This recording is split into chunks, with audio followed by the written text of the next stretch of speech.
What they didn't realize was that he was in charge of the entire department. The sound of tires crunching on gravel filled the tranquil evening air as Julian Coleman, a 48-year-old man known for his calm demeanor and leadership qualities, turned onto Sycamore Avenue. He was returning home from a long yet fulfilling day spent meeting with community leaders in Charlotte, North Carolina. His vehicle, a modest black sedan, blended seamlessly into the suburban streets, and his thoughts drifted to his wife's renowned pot roast waiting for him at home. But then, blue and red lights flashed in his rearview mirror, slicing through the night like an alarm bell. Julian's grip on the steering wheel tightened momentarily as he checked his speedometer, 29 and a 35. No traffic violations, no broken taillights.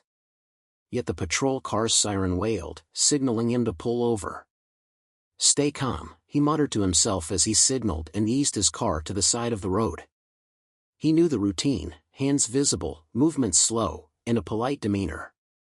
It was a protocol he had mastered, not because he had ever done anything wrong, but because he had learned that in these situations, appearances could mean everything. The officer approached his window briskly, flashlight in hand, its beam cutting through the dimly lit interior of Julian's car. Another officer lingered near the rear bumper, hand resting on his holstered weapon. "You in a hurry tonight?" the first officer barked, his tone dripping with suspicion. "No, sir," Julian replied evenly, his voice calm but firm. "Just heading home." The officer's flashlight swept over Julian's face, lingering just a second too long before darting down to his lap, his console, and then back to his face. "License and registration," he ordered, ignoring Julian's response. Julian reached slowly into his glove compartment, narrating every movement. "I'm getting my registration now, my license is in my wallet. I'll reach for it after this." The officer didn't respond, but his posture stiffened. "Do you know why I pulled you over?" the officer asked, though the question felt rhetorical. Before Julian could reply, the officer continued, "You were driving erratically back there, swerving into the other lane." Julian frowned. "With all due respect, sir, I wasn't swerving. My dash cam can verify that." The officer cut him off sharply. "Dash cam, huh? That'll be confiscated for evidence. Step out of the vehicle." Julian blinked, surprised by the sudden escalation. "Is there a problem, officer?" "I'm complying fully." The officer's jaw tightened. "I said step out of the vehicle now." Julian's stomach churned, but he unbuckled his seatbelt and opened the door slowly, his hands raised in clear view. The second officer moved in quickly, grabbing Julian's arm and yanking him toward the patrol car. "Is this necessary?" Julian asked, his voice measured but firm. "I've done nothing wrong." "Resisting, huh?" the first officer sneered. "You want to play that game? Fine by me." The cold metal of handcuffs bit into Julian's wrists. His mind raced. This wasn't merely a misunderstanding, it was profiling, plain and simple. As the officers shoved him into the back of the squad car, Julian glanced down the street. A few neighbors peeked through their blinds, their silhouettes illuminated by the glow of their porch lights. No one stepped outside, but this was far from over. The officers had no idea who they had just arrested, and Julian wasn't planning to remain silent for long. The patrol car rattled slightly as it rolled down the street, Julian sitting stiffly in the back seat. He glanced out the window, watching familiar landmarks blur past, but his mind wasn't on the scenery. Instead, he was trying to process the absurdity of what had just happened. The two officers sat up front, exchanging casual banter as though they hadn't just handcuffed and detained a man without cause. The younger one, Officer Daniels, glanced back at Julian through the rearview mirror. "So what's your story? Late-night drug run, or do you just enjoy giving us a hard time?" Julian met Daniels's gaze unflinchingly. "I'm just a man trying to get home." "Yeah, sure," the other officer, a stocky man named Officer Reed, snorted. "We hear that all the time, reckless drivers always have an excuse." Julian bit his tongue, arguing now wouldn't help. He took a deep breath, mentally running through his options. He knew his rights, and he also understood the system, and the odds that it would favor him in this moment were slim. When they arrived at the precinct, the fluorescent lights cast a harsh glare over the holding area. Daniels removed Julian's cuffs with an almost mocking flourish. "Welcome to our humble abode. You're going to be here for a while." "Am I being charged?" Julian asked calmly, rubbing his wrists. Reed smirked. "We'll let you know once we figure that out. Sit tight." Julian was led into a small, cold holding cell, the door clanging shut behind him, the echo lingering in the air. He sat on the bench, his mind a whirlwind of thoughts. He had spent years building a career rooted in justice and fairness, and now he was being subjected to the very abuse of power he had worked to eradicate. Outside the cell, the two officers leaned against a desk, laughing quietly as they reviewed Julian's license and car registration. "Nothing out of the ordinary," Daniels said, sounding almost disappointed. "Doesn't matter," Reed replied with a smirk. "We'll find something. Guys like him always have skeletons in the closet." Julian overheard their exchange, his expression unreadable. He remained seated, hands clasped, posture steady. He wasn't angry, he was calculating. He knew his patience would pay off soon enough. Hours dragged by. Other officers came and went, casting curious glances at the man in the cell. None of them seemed to recognize him, but Julian didn't expect them to. He was new to the area, having taken the position only 3 weeks prior. Finally, just as dawn began to streak the sky with faint orange hues, Julian heard footsteps approaching. A stern-looking officer, clearly of higher rank, appeared in front of the cell. Her badge read Lieutenant Morgan. She carried an air of authority and professionalism that immediately contrasted with the other two officers. She frowned as she glanced at Julian, then back at the paperwork in her hand. "What's going on here?" Daniels stepped forward. "Picked him up last night for reckless driving and resisting arrest." Morgan arched an eyebrow. "Reckless driving? Where's the evidence?" "We haven't processed it yet," Reed said casually, leaning against the desk. Morgan turned her attention back to Julian. "Sir, do you have any idea why you were stopped?" Julian stood, meeting her gaze calmly. "I was told it was for reckless driving, which I categorically deny. I also have a dash cam that can verify my version of events." Morgan's expression hardened as she glanced at the two officers. "You didn't review his dash cam?" Reed shrugged. "We didn't get to it yet." Morgan exhaled sharply, clearly displeased. "Get it now," she ordered. "Daniels, read my office now." As the two officers slunk away, Julian knew the tide was beginning to turn, but this was just the beginning of their reckoning. The cold metal bench pressed against Julian's back as he sat in the holding cell, watching the precinct buzz with activity. The hours stretched endlessly, punctuated only by the occasional shuffle of papers or distant conversations. Despite the stillness around him, Julian's mind was anything but calm. He thought about the night's events, replaying them like a movie, every sharp word, every unnecessary escalation. It all served as a stark reminder of the deep flaws he had spent years fighting to fix. His new position as police chief had been an opportunity to address these issues from within, to create a culture of accountability, and now here he was, experiencing the very injustice he had vowed to dismantle. The sound of footsteps brought him out of his thoughts. Lieutenant Morgan returned, holding a tablet. She gestured for him to step closer to the bars. "We reviewed your dashcam footage," she said, her tone clipped but professional. "I've also spoken with the arresting officers. Let me be clear, this should never have happened. The footage contradicts their report entirely." Julian raised an eyebrow, not surprised but still waiting for her to continue. "I'll be releasing you immediately," she added, "but I'd like to discuss next steps privately." Moments later, Julian was out of the cell and seated across from Morgan in her office. The room was stark, with a bare desk, a couple of chairs, and a small file cabinet. No frills, no distractions, just business.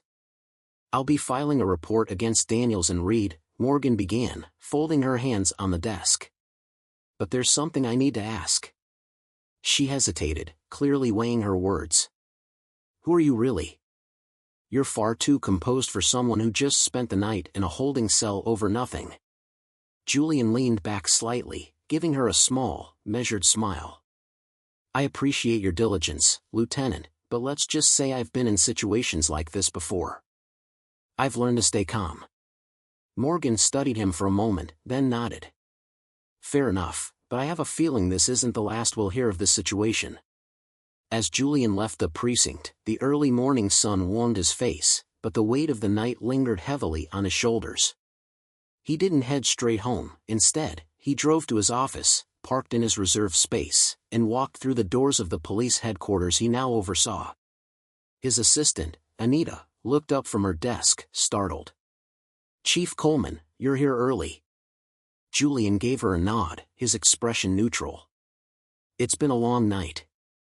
Anita, could you prepare a briefing room for me? I need to address the department this afternoon. Ani. Ta nodded quickly, sensing the gravity in his tone. As Julian stepped into his office and closed the door behind him, he exhaled deeply. He knew what was coming. This wasn't just about him, it was about what his experience represented. The public trusted him to lead, to protect, and to hold others accountable. That responsibility weighed heavily, but Julian welcomed it. However, before he could act, there was one more storm to weather, the courtroom where everything would come to light. The courtroom was packed, word had spread quickly about the case, and local media outlets were eager to cover it.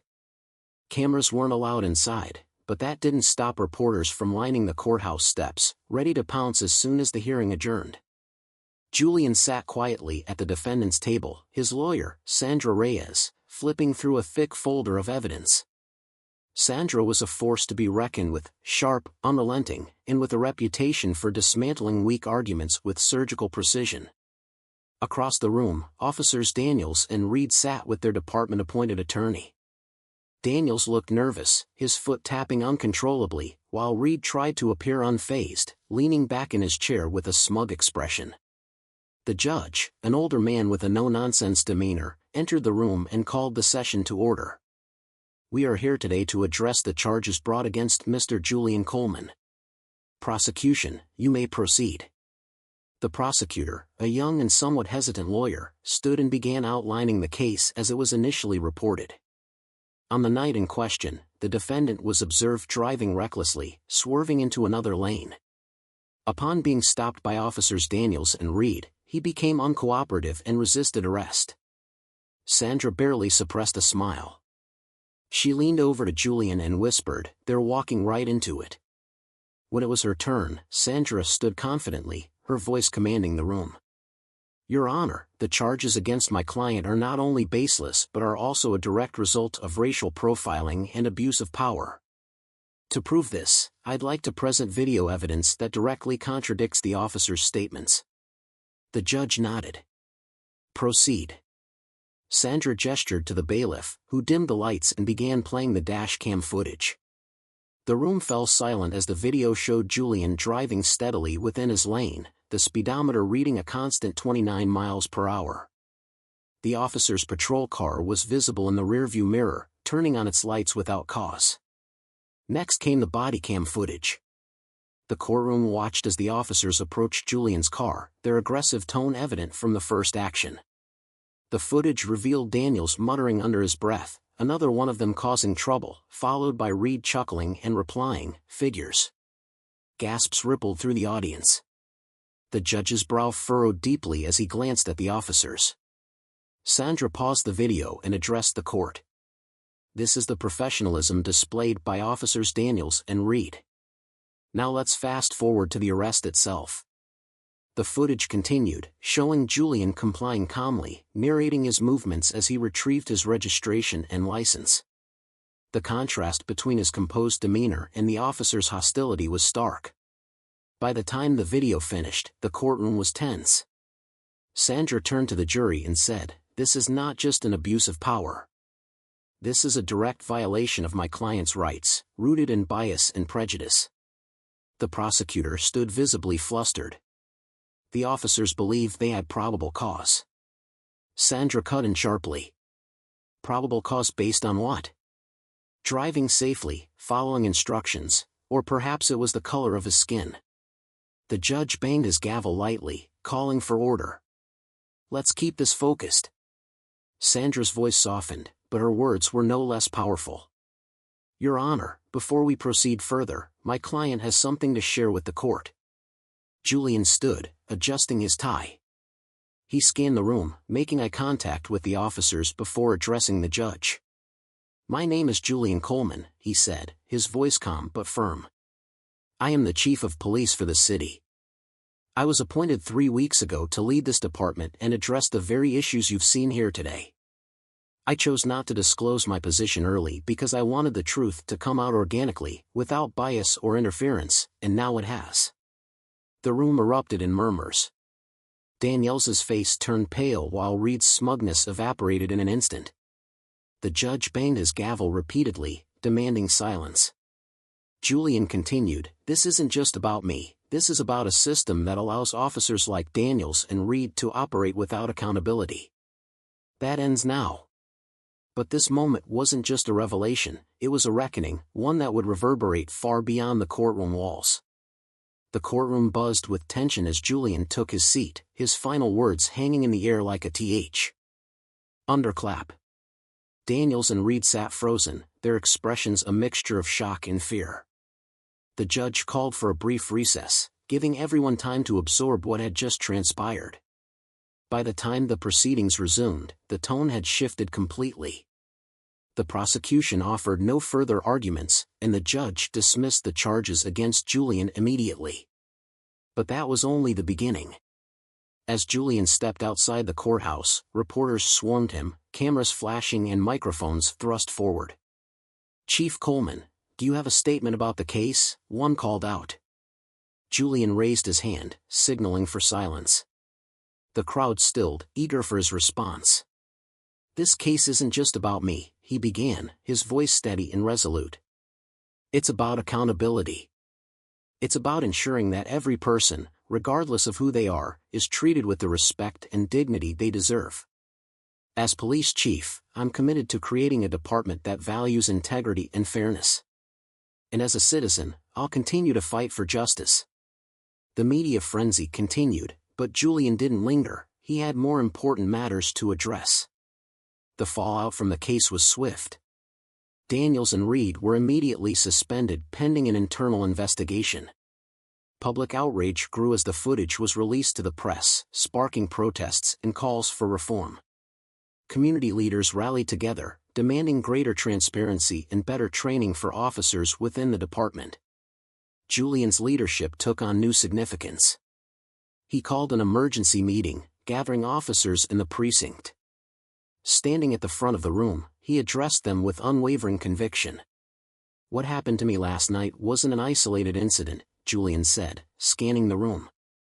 "It was a symptom of a larger problem, and as long as I'm chief, I won't tolerate it.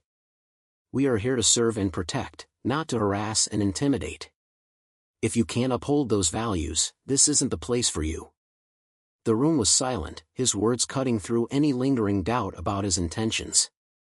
In the following weeks, Julian implemented sweeping changes.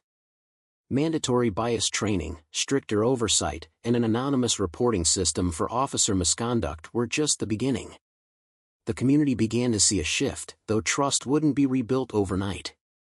Months later, Julian sat on a panel at a town hall meeting, listening as a young man stood up to speak. "Chief Coleman," he said, his voice cracking slightly, "what you went through could have been me. It could have been any of us. Thank you for standing up, not just for yourself, but for all of us." Julian nodded, his heart heavy but full of resolve. "Change doesn't happen overnight," he replied, "but together we can build a system that truly serves everyone." As the town hall ended, Julian lingered for a moment, watching people file out with renewed hope. He knew the fight wasn't over, but he was ready for it. And now it's up to us, the viewers and the community, to keep that fight alive. If we see injustice, we must speak up. If we want change, we must demand it. Together, we have the power to create a world where accountability isn't just a promise, it's a reality.